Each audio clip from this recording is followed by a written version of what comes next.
14:34. Ahora sí, vamos a hablar con propiedad, mejor dicho, lo va a hacer quien tengo a mi izquierda, la licenciada y profesora en psicopedagogía, Ana Mercedes Guardo. Ana, muchísimas gracias por estar acá. Y bueno, somos todos oídos, van a surgir preguntas, seguramente más algún oyente que sin duda querés ponerte los auriculares. Bueno, buenas tardes a todos, ¿cómo andan? ¿Qué tal? Bueno, gracias porque el clima no acompaña para nada, para andar contrario, saliendo. ¿Está lindo? Bueno, para andar saliendo, bueno, uno No tanto. tiene que ponerse la campera y hacer frente, pero yo pensaba esta mañana cuando llovía un montón, decía, bueno, qué bueno que la gente se puede quedar por ahí en su casa, en vacaciones, sí, claro, y pueden escuchar la radio. Sí, sí, y por ahí acompañarse con la radio toda la tarde. Así Vos que, no creo, no te veo pinta de quedarte en tu casa ahí sentadita, ¿no? Soy media movediza, ya me conocen por acá, sí. Está muy bien. Pero muy la bien. radio me prendo siempre, que puedo, siempre. Así ¿Estás que haciendo docencia también? no, he hecho, pero no, en este momento estoy haciendo clínica psicopedagógica y estoy trabajando también en algo de orientación vocacional, así que siempre buscando caminos nuevos para aprender. Un título que me olvidé, que no lo anoté, periodista. Claro, porque yo estudié, antes de estudiar psicopedagogía, me gustaba mucho la comunicación social, entonces elegí técnico en periodismo y en el fondo me di cuenta de que uno lo que busca es comunicar, ¿no? Uh-huh. Y lo que yo estaba tratando es de encontrar que mi vocación estaba en comunicar algo de la otra persona, buscando un costado que es uno de los que más nos abre camino, que es el aprender. Y no es el aprender académico solamente, sino es el aprender diario, cotidiano, de toda la vida, que se aprende desde la panza de la mamá hasta que nos morimos. Así Claro. Nunca ejerciste periodismo, por lo tanto. Sí, en mis prácticas, hice prácticas, Uh-huh. y sí, en Capital, y en alguna que otra revista. A mí me gusta mucho el periodismo escrito, Uh-huh. y la radio también me parece muy tentadora, así que hoy me siento casi como en casa. ¿Sos nativa de Tandil, no? No, soy salteña. Nací en Salteña, qué Salta lindo. por parte de mi madre, y mi papá era de Capital, así que viví muchos años en Capital y después me trajeron las sierras de Tandil para acá y creo que no me muevo. Bueno, un poquito más chiquitas tal vez que las salteñas, pero las sierras están, ¿no? Sí, pero la ondulación del paisaje ya entra por los poros, así que es como parte de mí. Sí. Está muy bien. Bueno, Ana, el tema principal obviamente es el de la dislexia, y ahí estábamos charlando un poquito. No era discusión porque yo planteé un par de dudas.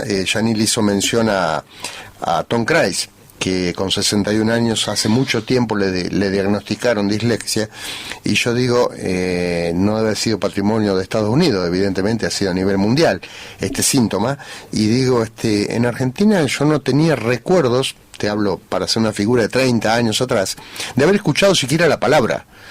Es más, una de las primeras veces que la escucho y la empezamos a analizar fue con ella. Al aire inclusive, ¿no? Me sentí un ignorante total, y cada vez que hablamos y profundizamos el tema, digo, es todo nuevo para mí. Entonces digo, no me cerraba de cómo puede ser que en Estados Unidos hace 50 años, que en este caso Tom Cruise haya sido diagnosticado y yo no haya escuchado, lo cual no significa que no se haya hablado, que hablaba, decía Anaí, decía eso, que no se haya hablado del tema. ¿Qué antigüedad, si es que tenés una estadística hecha o conocimientos, podemos aducir de que se empezó a hacer público ese tipo de cómo se dice? No quiero decir enfermedad, porque no es una enfermedad. Trastorno. ¿Tenés algún parámetro como para que al menos yo me desayune? Y debe haber varios que están con esa duda. A ver, no soy de retener mucho las fechas. Podría decir que hay estudios hechos desde el 42, 43, 45, porque ¿Aquí? no, acá en la Argentina no, a nivel mundial te estoy hablando. Ajá. Porque, a ver, hay algo que nosotros tenemos que pensar, que esto es algo que el 10%, 15% de la población mundial tiene algún trastorno del aprendizaje. Claro. Que dentro de los trastornos de aprendizaje podemos decir que el más prevalente, el que más aparece, el más común, es la dislexia, que es el trastorno específico de la lectura, ¿sí? Entonces, empieza a haber un estudio basado en el rendimiento académico, el rendimiento incluso laboral, y aparecen autores que empiezan a describir alguna dificultad específica. Empiezan a haber nombres, ¿sí?, distintos para llegar al término dislexia, que incluso hoy no se habla solamente de dislexia, se habla de trastorno. Y ahora lo voy a explicar por qué. Entonces empiezan a haber distintos nombres a la descripción de lo que hoy conocemos como dislexia, ¿sí?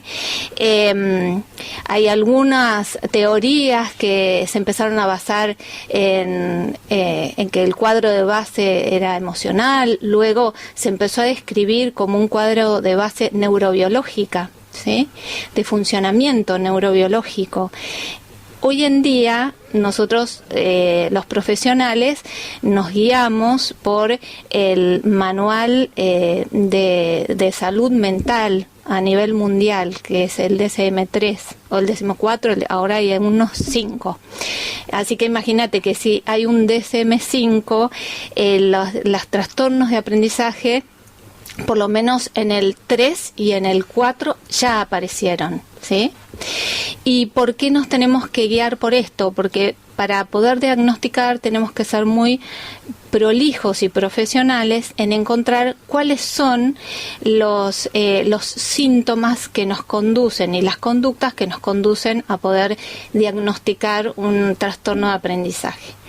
Y son variadas, pero en estos manuales, por ejemplo, tenemos puntualmente algunas cosas que nos indican que son trastornos y que no. Por ejemplo, ¿qué es lo que no es un trastorno de aprendizaje?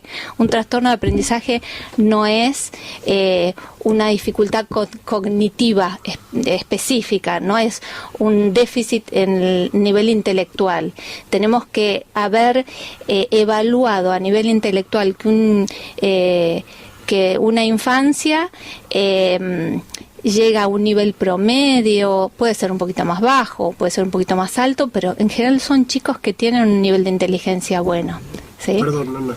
Un nivel intelectual, o sea, ¿qué quiere decir? Que una persona que tenga, ya adulta, ¿no?, que tenga un coeficiente alto de intelectualidad, ¿puede ser disléxico? Sí, perfectamente. Y que puede no haber sido diagnosticado y puede haber compensado su dificultad, porque es una dificultad, no es una enfermedad. Y no es una discapacidad tampoco, según como nosotros miremos la discapacidad, sí, sí. ¿no? En realidad todos tenemos alguna cuestión no capacitada, entonces, pero lo que estoy diciendo es que no es una enfermedad porque no hay cura. Lo que hay son sistemas de compensación que cuando no existía el diagnóstico común que la gente pudiera acceder,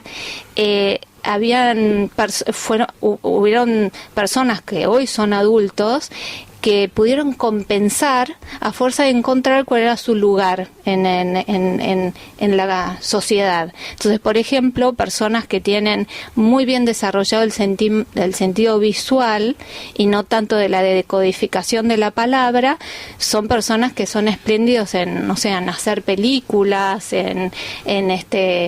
son artistas, son igualmente desarrollados como personas, pero tuvieron que eligieron y tuvieron que compensar su dificultad de alguna manera, pasando lo escolar y después encontrando cuál es el lugar en el mundo. Claro. ¿Y por qué en este momento estamos más atentos todos, que nos damos cuenta cuando son chicos? Porque, por ejemplo, Jorge Crivelli Carna, ¿no?, para que la gente lo entienda, por meterse con el hijo, o sea, fijarse que el hijo era disléxico, se da cuenta que él es disléxico. ¿Por qué ahora nos damos más cuenta o estamos más sobre los chicos? Bueno, primero porque las infancias están vistas de otra manera. Hay una mirada sobre la infancia mucho más específica. Segundo, porque hay más cantidad de profesionales que estamos dotados y capacitados para poder hacer buenos diagnósticos. Tercero, porque en realidad también como todo, ¿no? Ha pasado que cuando los profesionales empezamos a observar esto, pareciera que todos los chicos eran disléxicos. Claro. Sí, ya eso lo sabemos y lo hemos hablado con Yanil, pero ¿qué es lo que pasa? Ahora sucede que la educación también, gracias a Dios, hay algunos colegios que albergan la posibilidad de mirar qué está pasando en la construcción del aprendizaje. Entonces no estamos hablando de que aprenda repitiendo, repito, y bueno, y digo lo que dice la maestra. Entonces, como se está buscando en algunas instituciones una construcción real del aprendizaje, aparecen estos chicos que no pueden construir tan fácil el aprendizaje en una metodología, que es una metodología, por ejemplo, de inferencia. Bueno, lee como puedas, escribí como puedas. Este tipo de niños y niñas necesitan una educación muy sistemática, en donde se le enseña el sonido de las letras, como cuando nos enseñaban cuando éramos chicos, los que somos más grandes, ¿no? La M con la A más, ¿no? Sí, es muy analítico para después ir a lo global. Entonces, hay una posibilidad de ver más a la infancia y cuidarla un poquito más. Entonces, y hay más acceso tal vez en una franja de población al acceso a profesionales que podamos diagnosticar, acompañar las trayectorias educativas de estos chicos, ¿no? Eso que dice ella, por ejemplo, a ella le pasa con la G.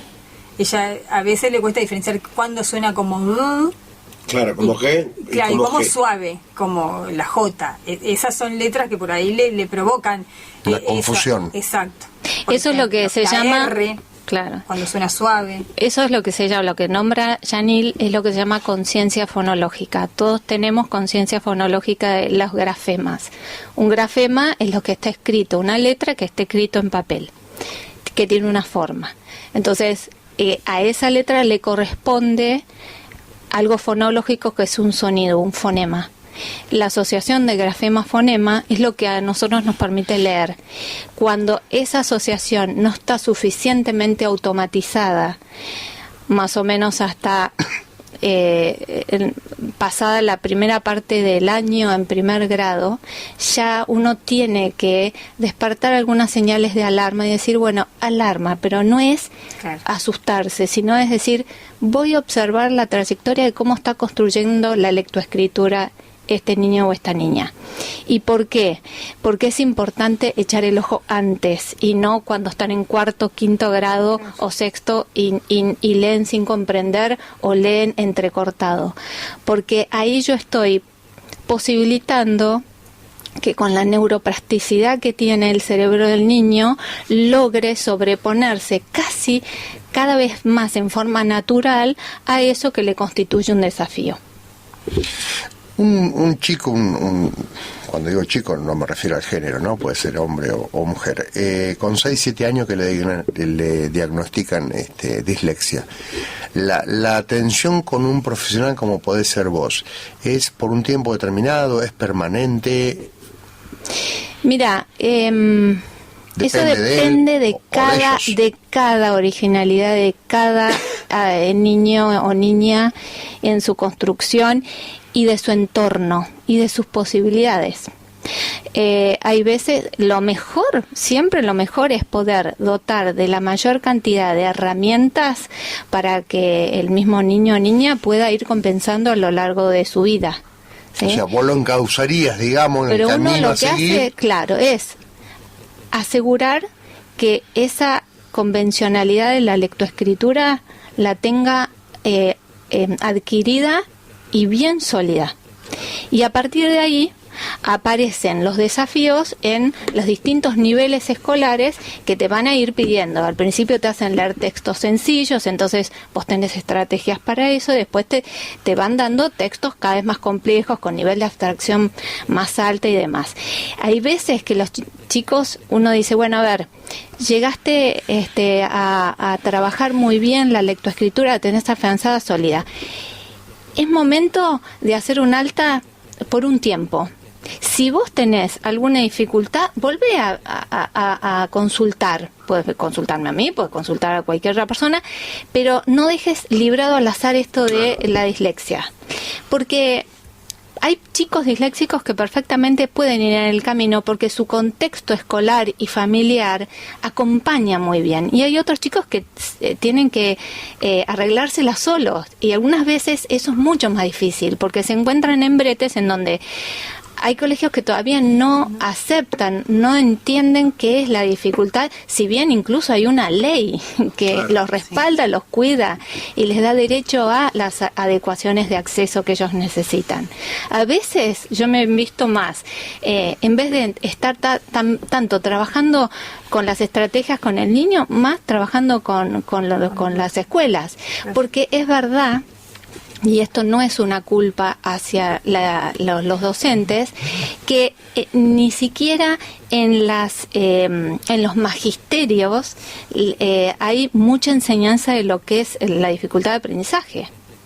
O también hay una rama de gente que, aún teniendo todo un diagnóstico hecho, cree que la dislexia no es un problema, que se va a solucionar con el tiempo, que es una cuestión madurativa y que es solamente emocional.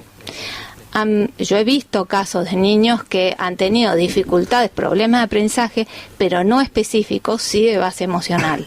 Pero yo estoy hablando específicamente de la dislexia o la discalculia, o las dificultades en la lectoescritura, en la disgrafía.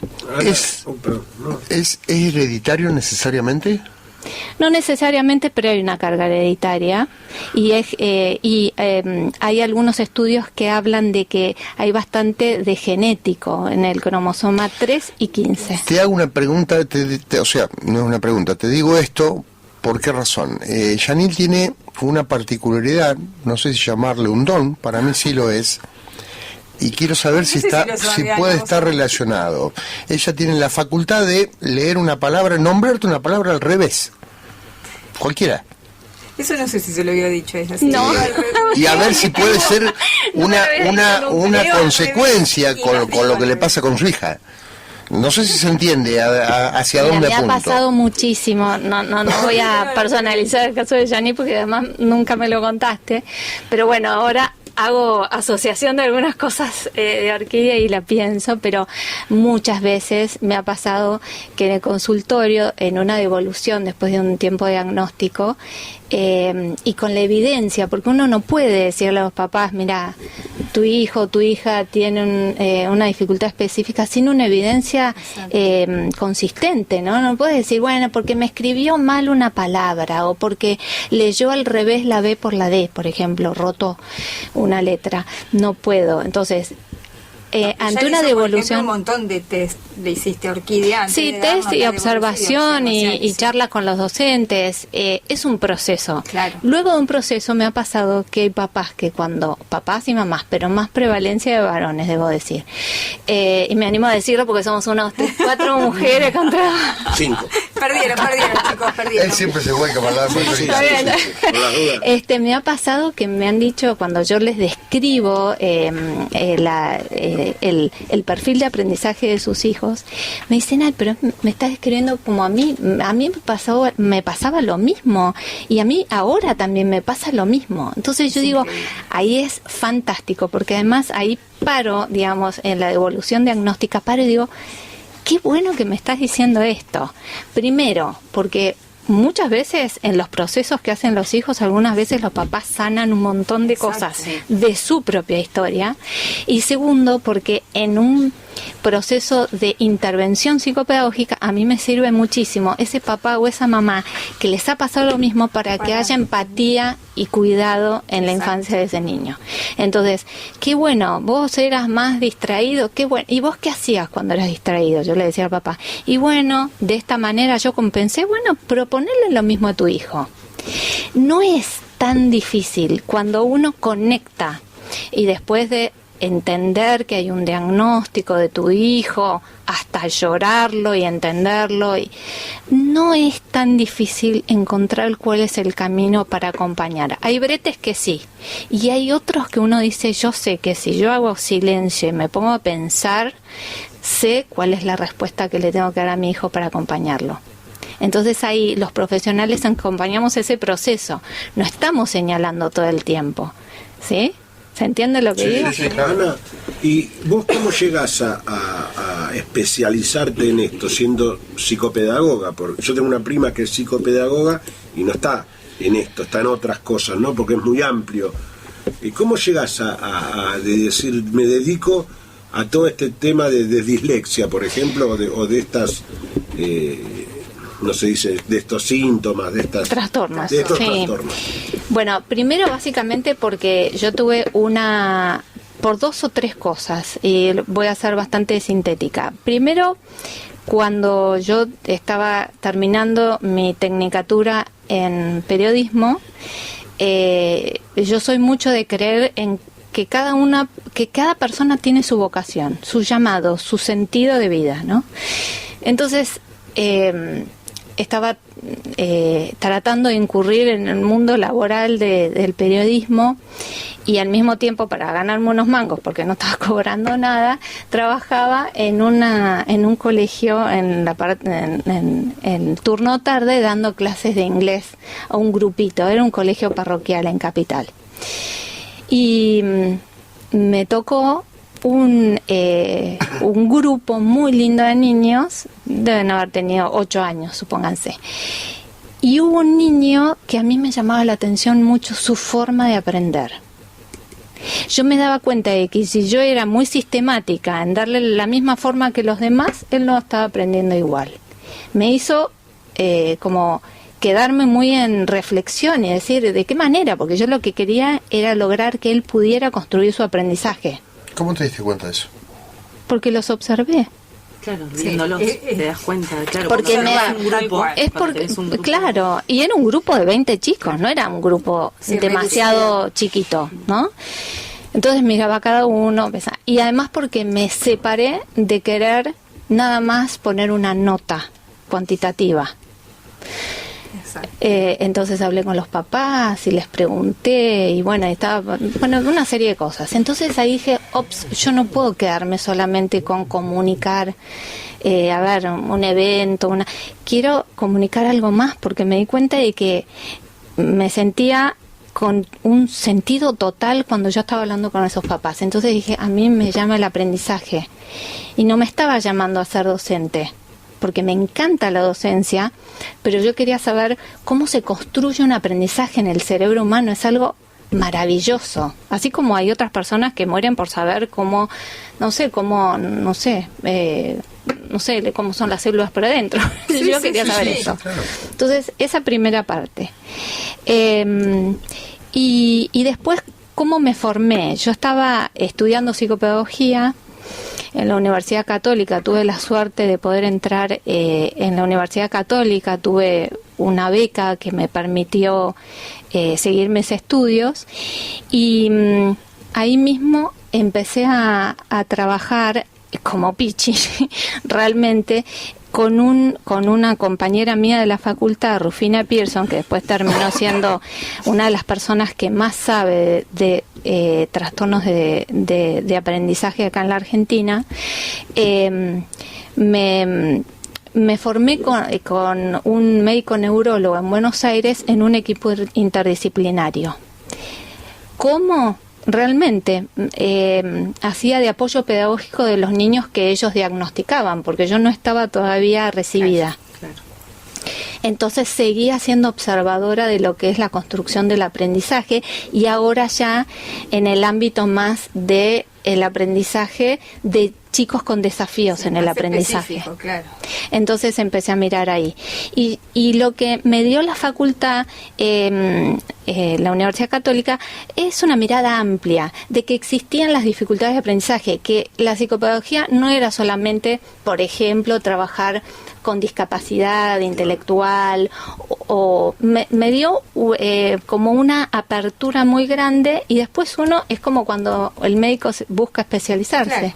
Y encontré en la dislexia que había profesionales, pero no la suficiente cantidad, y a mí me encantaba todo el tema del aprendizaje. Entonces empecé a hacer cuánto curso, me acuerdo que iba a todas partes. Incluso me animé a trabajar con chicos con autismo para saber cómo era su aprendizaje, es decir, pasar por la experiencia, porque esa es la mejor forma de aprender. Exacto. Y bueno, y después todo lo que tiene que ver con la trayectoria, digamos, de 30 años como psicopedagoga, haciendo clínica psicopedagógica y supervisando los casos que tengo, que los superviso con Rufina, justamente con Rufina Pearson, que es la autora de un libro que se llama Una forma diferente de aprender, sí. Que la verdad que vale la pena conocer, porque muchas veces uno, me pongo en el lugar de los docentes, digo, bueno, por ahí es un chico, no, es un vago, en realidad no existen los chicos vagos, en realidad son chicos que tal vez por alguna causa, entre ellas puede ser un trastorno de aprendizaje que yo no lo estoy viendo, no lo estoy pudiendo detectar, que los docentes no lo tienen que diagnosticar, pero sí pueden ser como el médico que ve algún síntoma y deriva. Bueno, los docentes son nuestro primer enganche. Ana, te quedas un ratito más con nosotros, sí. Me encanta. Bien, vamos a ir a un corte. Te voy a hacer un par de preguntas, pero me gustaría que las respondas después. Yo le preguntaba a ellos hoy, antes que vos vinieras, si había, numéricamente hablando, una cantidad determinada de síntomas para diagnosticar dislexia. Si esto fuese así, si es necesario tenerlas todas, o todos esos síntomas, o solamente con una parte ya podemos decir de que es disléxico. ¿Nos contestás después del corte, un ratito? Pero le puedo decir algo. Gracias. Sí. Después de escucharla confirmé, yo era vago de chico. Usted es la excepción a la regla, digamos. Yo era vago, sí. Vamos a la pausa, Ana. 15 horas 5 minutos, estamos nuevamente con la doctora Ana Mercedes Guardo.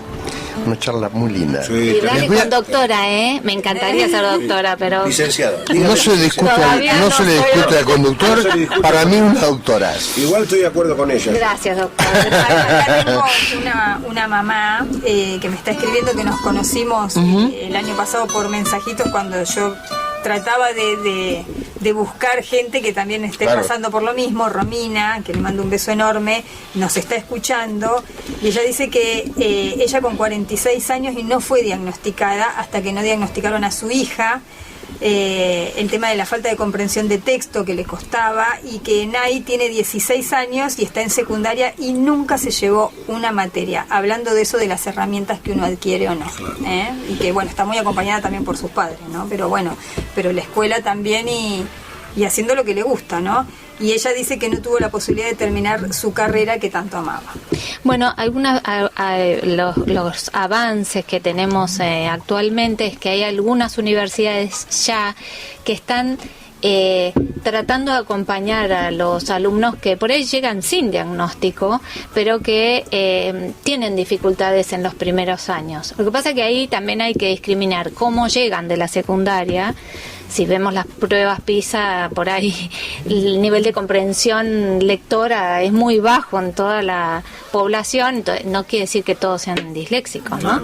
Hay otro problema. Exacto, pero hay algunas universidades que están empezando a acompañar específicamente a chicos con desafíos en aprendizaje. Es una cultura que entre todos tenemos que tratar de hacer visible. Por eso es que a mí, Janine me invita, vengo. Sí. Vamos a tratar de hacer, totalmente. Hay que visibilizar, porque es la fuerza de la gente que lo necesita, que lo que construye políticas públicas. Para que se llegue a hacer la ley de dificultades de aprendizaje, hubo muchos padres moviéndose, instituciones, organizaciones, para que los legisladores puedan dar cuenta de que esto es una cuestión no solamente de la infancia, sino de mucha gente de nuestra población, y que necesita el espacio para eso. Ana, la hija de Lidia, que está ahora ahí con Anaí, estudió arquitectura y se dieron cuenta en la universidad que tenía dislexia. O sea, ella sola se ve que armó sus propias herramientas, sus propios desafíos, lo pudo sobrellevar y llegó con una carrera sin haberla sido diagnosticada. Sí, hay veces que es mejor, digamos, está buenísimo poder digamos, evitar hacer trayectorias muy largas con mucha pena en el aprendizaje, porque el aprendizaje hay que disfrutarlo. Los chicos que no disfrutan el aprendizaje son esos que tienen tanta resistencia, les cuesta armar sus estrategias. Es una pena, porque aprender es poder, digamos, es adquirir poder, y no estoy hablando del poder de lo que mandato, no se imagine. sí. Estamos hablando de sentir que yo puedo construir mi ser. Entonces es una pena que haya tanto tiempo de trayectoria y que nadie se haya dado cuenta. Ana, antes del corte te había hecho un par de preguntitas y después tenemos un par de audios también de un oyente. Me gustaría ver si podemos ir a ese lugar. ¿Recordás la pregunta o te la reitero? Sí, me hablabas de cuáles son los síntomas y la cantidad, si hay una cantidad y si es necesariamente tener todos esos síntomas para diagnosticarte la dislexia. Bueno, los síntomas más importantes que tienen que haber, siempre hay un más menos. En el DSM-5 estamos hablando de que hay una cierta cantidad que hay que cumplir, pero eso es justamente para no errar en el diagnóstico. Uh-huh. Pero específicamente en dislexia, no estoy hablando de otros trastornos de aprendizaje, tiene que haber una falla en la automatización o en la fluidez lectora, ¿sí? Si no hubiera falla en la fluidez lectora, también puede haber falla en la comprensión lectora, en el acceso a la semántica del texto. Muchas veces hay fallas específicas en la lectura, como pueden llegar a ser errores específicos, como rotaciones de letras, sustituciones de letras, o de sílabas, o de palabras, o en escritura. También hay muchas veces que se acompaña en la escritura. Hay veces que a mí me ha pasado de evaluar la lectura de un niño, evalúo cantidad de palabras que leen en un minuto, o sea, fluidez, evalúo el tipo de fluidez, qué tipo de errores tienen. No es que si tiene un síntoma, 2 síntomas o 3 síntomas yo lo diagnostico, es ver cómo está la lectoescritura de ese niño o esa niña en ese momento, o ese adolescente o esa persona que estoy evaluando, sumado a cómo ha sido su trayectoria escolar y cómo ha sido su trayectoria, incluso su historia personal. Porque si, por ejemplo, vos me preguntabas, ¿no? Un niño de inicial puede tener un diagnóstico. Bueno, hay señales que pueden aparecer desde inicial que yo puedo decir, van a haber niños que en la ronda, en sala de 5, me van a contar qué hicieron el fin de semana. Por ahí hay niños que les cuesta mucho volver al recuerdo y decir con palabras.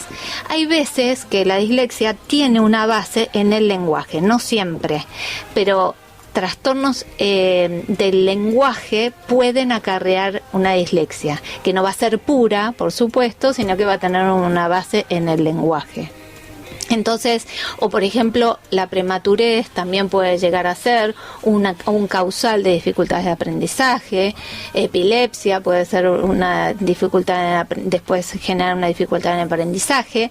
Es decir, al conjunto de síntomas que veo actualmente, que se tiene que ver que la lectura no es autónoma, no logra esa persona poder enfrentar, aunque sea un texto de 3 renglones a una cierta edad, uno dice, bueno, atención, porque esto es síntoma de dislexia, ¿no?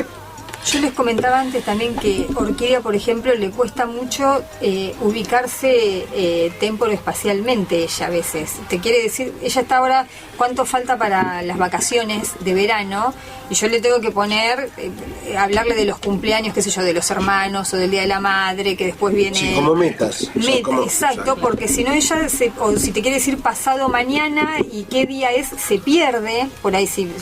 qué sé yo, pasado mañana es viernes, y después me dice, pero entonces está antes o después que el sábado. Tiene eso, entonces tenemos una planillita con los días, por ejemplo, para que ella se pueda ir ubicando. Ella en eso se pierde. Yanil, y hay muchos chicos que, por ejemplo, son, no sé, son grandes y no saben todos los meses del año. Claro. La denominación también, por ejemplo, la denominación inmediata de objetos, de palabras, en palabras o de números, no es inmediata. Tienen latencias en denominar, por ejemplo. Por eso uno de los test que se toma puede llegar a ser la denominación inmediata, para ver cuánto pueden decir. Hay chicos que no se han aprendido, qué sé yo, ni hablar de las tablas, ¿no? Pero los días de la semana. Les cuesta muchísimo, no solamente lo que vos decís de la ubicación temporespacial, sino los nombres los días de la semana. Claro. O cuando son chiquititos, en jardín, los nombres de los colores, denominar los colores, o los días de la semana, los nombres de los compañeritos, vos, che, esos chicos que falta decir la palabrita, ¿no? Tenemos un par de audios, Ana, a ver si los escuchas bien. No era ese, precisamente. Pregunto, ¿no?, de mi ignorancia porque no sé nada del tema, pero por lo poquito que escuché, a ver si me pueden explicar, ¿sí? Por lo que escuché, Yanil dijo que la enseñanza, sí, en un salón no es pareja para todos. A ver, yo hablo de mi época, ¿sí? Dan una materia, dan una prueba y para mí tiene que ser parejo para todos. Ahora, el chico que no está capacitado, que no estaba capacitado en su momento, en esa época, ese chico repetía de año, ¿sí? Yo no sé si esta palabra ahora es nueva, o la quieren implementar ahora, si el sistema es nuevo escolar, porque hoy por hoy los chicos no repiten y el problema está en que los chicos no aprenden y los hacen pasar de año como si nada. Pregunto porque no desconozco el tema, totalmente. ¿Y esto también no sería un trastorno para los chicos que están más avanzados mentalmente, como más adelantados en el estudio? Bueno, hasta ahí. ¿Entendiste? A ver si entendimos lo mismo. A ver, primero y principal, si yo estoy hablando de un chico que tiene algún desafío en el aprendizaje, tengo que tener evidencia para decir, este chico tiene una dislexia, por ejemplo. Eso es suficiente como para que, si lo necesitara, en el caso que lo necesitara, en una evaluación, hay algunas adecuaciones de acceso que no cambian el contenido de lo que tienen que aprender, sino la forma que yo se lo tengo que ofrecer. Por ejemplo, hay chicos que necesitan que la consigna no sea multiconsigna, de esas que dice hace 1, 2, 3, 4, 5 cosas al mismo tiempo, la simultaneidad les cuesta un montón. Entonces lo que hago es pedir lo mismo, pero en varios pasos.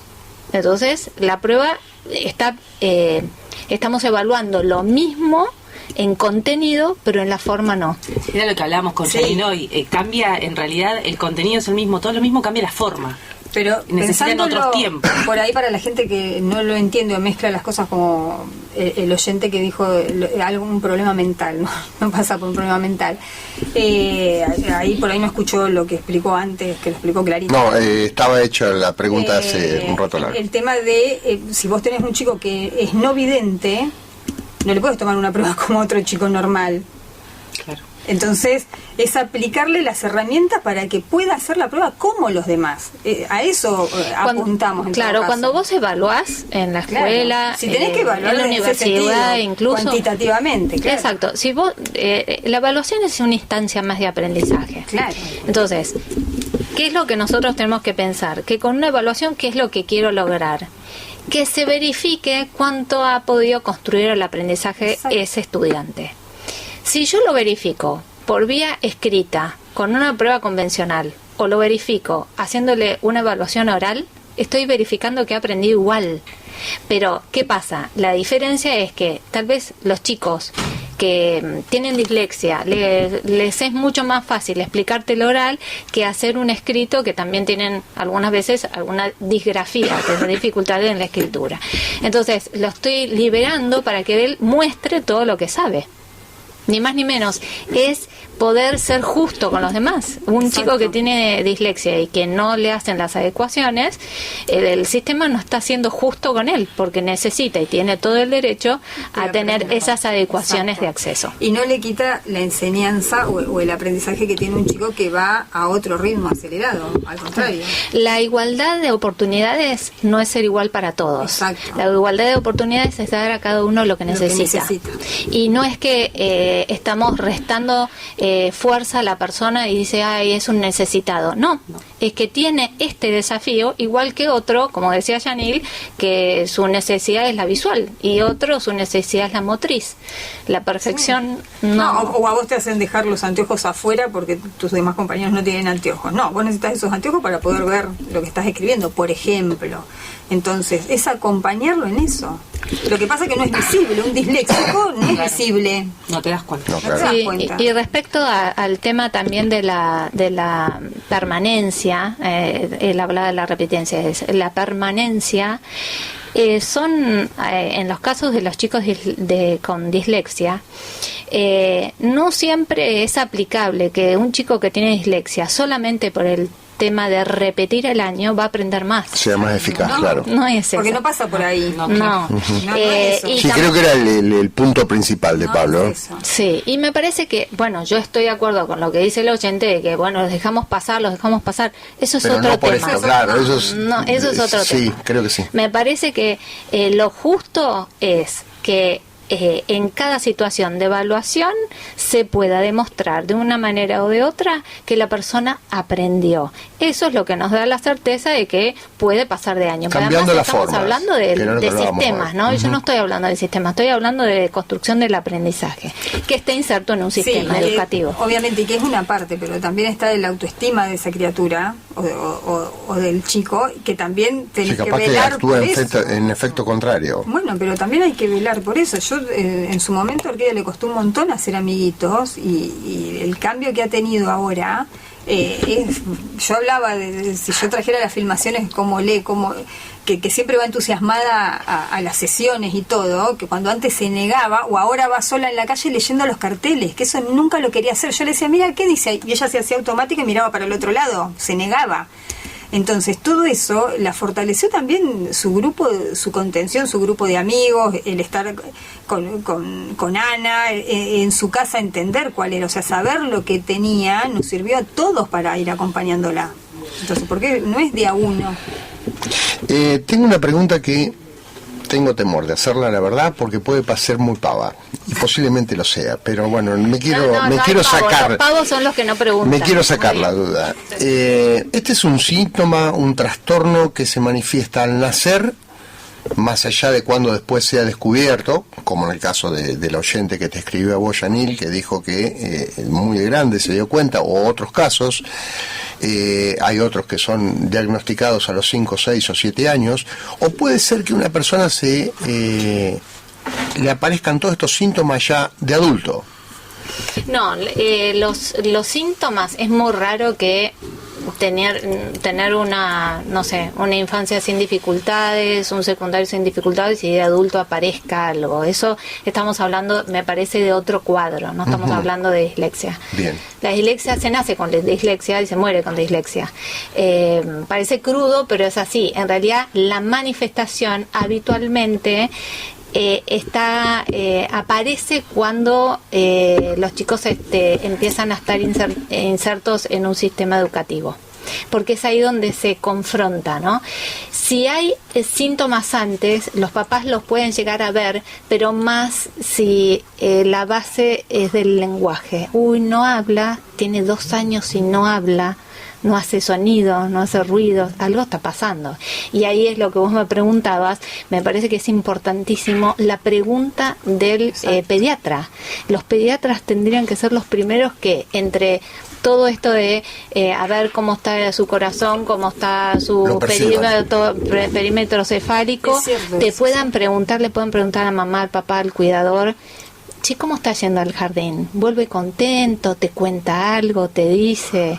¿Cómo le está yendo a la primaria?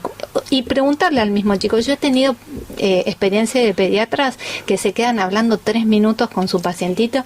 Che, ¿cómo te fue en la prueba? A ver, ¿cuál es la materia que más te cuesta? A partir de ahí poder ser los gestores de decir, che, mamá, ¿por qué no vas a ver una psicopedagoga? O por ahí no le vas a preguntar a la maestra por qué le está costando tanto concentrarse. Eso te quería preguntar, ¿cuál es más o menos la reacción de los padres o del padre o de la madre cuando vos le planteás esa problemática después de haber hecho los estudios correspondientes y decirle que su hijo o su hija es disléxico? Habitualmente uno va como trabajando previamente, no es que yo te anoticio de la nada. Los papás vienen ya a la consulta muy cansados de haber insistido de alguna manera en que ese niño o niña pueda aprender, porque siempre los papás buscamos formas de ayudar a acompañar, ¿no es cierto, Yanil? Lo debes haber intentado de 1000 maneras. Entonces vienen como ya cansados y diciendo, a ver, ¿qué me podés contestar respecto a este motivo de consulta? Y después lo que pasa es que también uno tiene que aprender como profesional a acompañar casi desde lo personal la conmoción que genera en algunos papás decir, bueno, tu hija o tu hija tiene una dificultad que la va a acompañar toda su vida, que no es de vida o muerte, pero que la va a desafiar. Que uno siempre a los hijos le desea siempre lo mejor, no querés los trastornos. Ahora, lo que sí yo puedo evidenciar después de 30 años de poder acompañar este tipo de perfiles de aprendizaje, que los chicos que han podido ir superando su dificultad son los de chicos y batallar y poner frente a esto y contestarle a algún docente y poder explicarle a algún docente en secundaria sobre todo, son después adultos mucho más exitosos porque se supieron forjar a sí mismos y sentirse acompañados también por sus familias o por profesionales para poder superar esto que les aconteció en la infancia. Un chico que no tiene dificultad ninguna en la infancia, de repente en el mundo laboral, cuando es adulto, tenga que enfrentarse a un desafío, les es más difícil. Ellos batallan todos los días, las 5 horas que van a colegio o las 8 horas que van si es doble jornada. Y son chicos que están ante situaciones, digamos, de estrés, ¿sí?, muy fácilmente todos los días. Entonces ellos saben que tienen mucho más cintura que por ahí un adulto que no ha tenido tantos desafíos en su historia. Ana, ¿y qué rol juega, por ejemplo, el celular en estos chicos? En ellos y en toda la infancia. ¿Qué rol juega? Es terrible. Bueno, claro, porque vos me estás diciendo que hay que leer. Vos date cuenta que quizás nosotros de esta generación somos más de leer, ¿no? Aunque leamos a través de la computadora, pero de leer, no de jugar o no de andar. Y los chicos, estos con problemas que si pudieran leer más seguido quizás ayudan a superarse, y están todo el día con el celular. ¿Qué pasa con eso? ¿Los atrasa? ¿Los puede ayudar? ¿Qué pasa? Yo tenía una respuesta antes de la pandemia, ahora después de la pandemia tengo otra respuesta respecto a esto que vos planteás. Porque yo he visto que gracias a la tecnología, no todo es negativo en la tecnología, todo es malo en los extremos, en el defecto y en el exceso, ¿no? Entonces, ¿qué es lo que pasa? Cuando vos tenés la tecnología por demás, hay como una pasividad por parte del constructor o el lector activo, porque todo me lo da la computadora. Claro. Pero si de repente el teléfono o la tablet o la compu, y yo tengo que leer un montón y tengo un lector, ¿sí?, de voz que me lee el texto y yo descanso un poco y después sigo leyéndolo, la tecnología me está haciendo a mi favor. ¿Se entiende? Entonces, eso sirve un montón. El exceso no y la pasividad no. Ahora vos me decís, y en un juego un chico no lee. Y mira, yo te voy a explicar. El otro día un chico me pudo contestar una de las preguntas de uno de los test porque me dice, porque yo lo vi en uno de los jueguitos. Digo, wow, ¿no? Como el conocimiento, cuando tiene que llegar, llega. Ahora, también depende, no podemos decir que un chico que tiene 6 años pueda estar frente al teléfono 2 horas, porque eso realmente a nivel funcional, anatómico, todo, no es apto, lo dice la Organización Mundial de la Salud. No habría que darle, digamos, pantalla a los chicos cuando son chiquitos, o regulárselas, por supuesto, ni en exceso ni en defecto. Hoy hablábamos de la importancia de lo que es difusión de la problemática esta, y yo te hago concretamente una pregunta, y voy a hablar a nivel local, claro.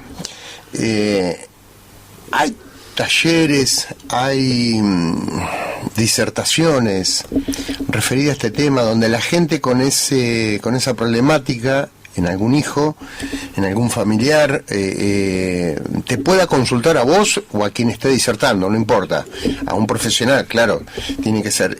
¿Hay ese tipo de talleres o de charlas abiertas? Sí, porque sin poner en compromiso a nadie, nosotros podríamos hacer gestiones, por ejemplo, en el Teatro del Fuerte, en el cual se haga una charla de ese tipo y todas las personas con esa problemática puedan sacarse esas dudas. Creo que sería una forma de difundir el tema, ¿no? Bueno, de hecho sí, en 2013 hicimos el primer encuentro con un grupo, una mamá de un chico con dislexia y con una profesional en docencia, 2 profesionales en docencia, uno de nivel secundario y primario y la otra persona de universidad, y trajimos un grupo de profesionales de una organización que se llama DISFAM, Dislexia y Familia, que tiene su origen en DISFAM España, en Palmas de Mallorca, que se fundó y es un movimiento muy fuerte, fundado por una misma persona, Iñaki, ¿te acuerdas del apellido? Que él es disléxico y lo fundó, y la verdad que es maravilloso poder visualizarlo así. Nos ha pasado que a partir, digamos, de esa jornada que hicimos, hubo muchísimo movimiento de preguntas, y a partir de ahí también formamos un grupo que se llamaba Dislexia Tandil, que después la pandemia lo frenó, pero bueno, siempre hay ánimo de poder hacer algo que visualice esta problemática y que acompañe por sobre todo a la comunidad de padres que necesitan fortalecerse en información y también acompañarse emocionalmente para poder transitar esto de sus hijos, ¿no? Iñaki Muñoz, exactamente. Entonces, ¿qué es lo que perdóname, una cosita más, porque por ahí esto les puede servir? Hay una página que es disfam.org, ¿no? www.disfam.org, que es Disfam Argentina, que hace un tiempo, incluso con el Ministerio de Educación, daban una capacitación asincrónica que uno se metía y podía hacer como una capacitación general, puede ser para docentes o podía ser para los mismos papás, o se elegía si era para chicos de secundario, de primaria.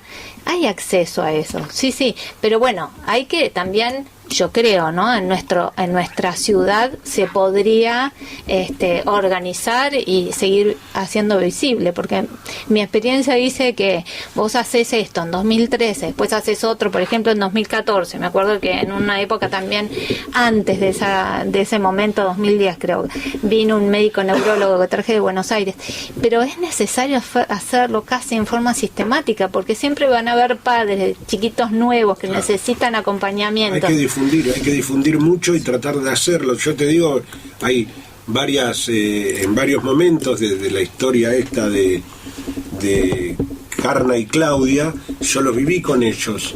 Justo nos vinimos a vivir a Tandil, y acá nosotros, yo me acuerdo que hice una campaña, lo hicimos con Norma, con mi señora, una campaña que hasta el intendente se prestó para la campaña. Sí, que era por la ley. Por la ley, momento, claro. Exacto, sí. Por la ley de dislexia. Y yo me acuerdo que hablaba con Jorge, y Jorge decía, hoy tenemos que ir acá, hoy tenemos que ir allá, que es como que hasta había olvidado de su de su profesión, ¿viste? Y bueno, me parece que eso es una de las formas, difundir mucho. y lo que a vos se te ocurre se le tiene que ocurrir a Yanil también, y se tienen que poner y nos tienen que avisar y nosotros decirlos y llamar a otros. Sí, podemos desde nuestro lugar tratar de colaborar para comenzar o recomenzar después de la pandemia, supongo que ha sido la gran traba, con la difusión de este tipo de cosas. ¿Tenemos un audio, Ana? A ver. Pienso que para mí muchas veces hay que tener mucho cuidado, en este caso cuando son chicos, cuando uno tiene el poder de decir, dale que vos podés. Hay que tener muchísimo cuidado porque nadie puede acelerar la inteligencia de alguien, ¿sí? En este caso uno le puede decir al chico, dale que vos podés, dale que vos podés, y el chico sabe que no puede y nosotros a veces nos damos cuenta que no puede, y eso le puede generar muchísimos trastornos, en otras cosas obviamente, ¿no? Eso es tal cual. Sí, a veces le pones mucho, pero sí, si vos podés, si sos inteligente, claro, por ejemplo, y él te va a mirar. A mí me lo hizo entender Ana cuando me dijo, ¿qué pasa si te pongo en una clase de alemán avanzado en el segundo cuatrimestre? No, vos sos inteligente, pero no la vas a leer. Lo que pasa que ni la vas a entender. Lo que pasa es que lo voy a entender y me voy a aburrir, no voy a querer hacer la tarea. Desde el lugar de padre, supongo que esa intención de potenciar lo que vos crees que el nene puede darte o darse él mismo, te actúa en contra, porque le estás metiendo presión. Claro, lo que le querés demostrar es que confías en él. Claro, el tema tal cual. Es que a veces por ahí se te vuelve en contra. Claro, No, me parece que se puede pensar en un ejercicio práctico que todos lo podemos hacer teniendo no hijos con desafíos o no de aprendizaje, de poder poner en una listita qué es lo que y construirlo, ¿no? Con el hijo, a ver, ¿en qué te sentís que pudiste hasta ahora en el año? A ver, contame, y vamos haciendo una lista.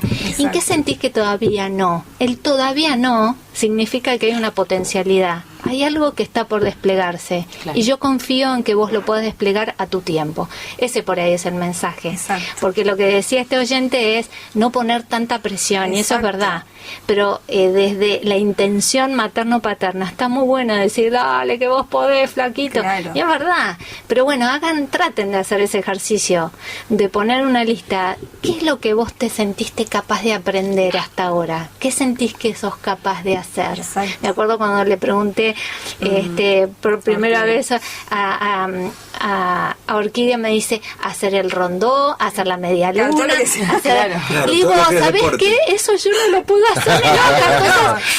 Mi lista estaba del otro lado. No pude todavía. No sé si lo voy a poder hacer, pero bueno, voy a hacer mi intento, ¿no? Pero bueno, eso cuando vos dijiste ahora lo de cuando tardan en aprender a hablar, por ejemplo, Orquídea a los 7 meses ya quería caminar.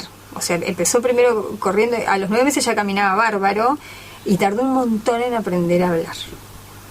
Que yo ahí tampoco lo vi como algo, ¿viste? Porque como veía que su ¿Ves? Esa es crecimiento la venía primera bien. manifestación. Si vos me decías, ¿cuándo se manifiesta? ¿Viste? Se puede Ahí, manifestar yo, en el momento que por se tenga que ejemplo, manifestar. Está en uno poder mirarlo. Exacto. Sí, Ana, muchísimas gracias. Quiero decirte que los micrófonos de la radio, ya no de este programa, de la radio, están a tu alcance cuando vos creas necesario Cuando me inviten. poder comunicar lo que sea. Sí, lo que necesites, necesites, sabes que... Ya lo vamos a Y por hacer. supuesto, digamos, y por pinchando a supuesto, Jorge. Que y por venga. supuesto, bueno, muchas gracias por esto. Ya extendidos minutos, nos han quedado algunos audios, pero bueno, no queremos abusar. Eso quería decir, tengo audios de otro oyente.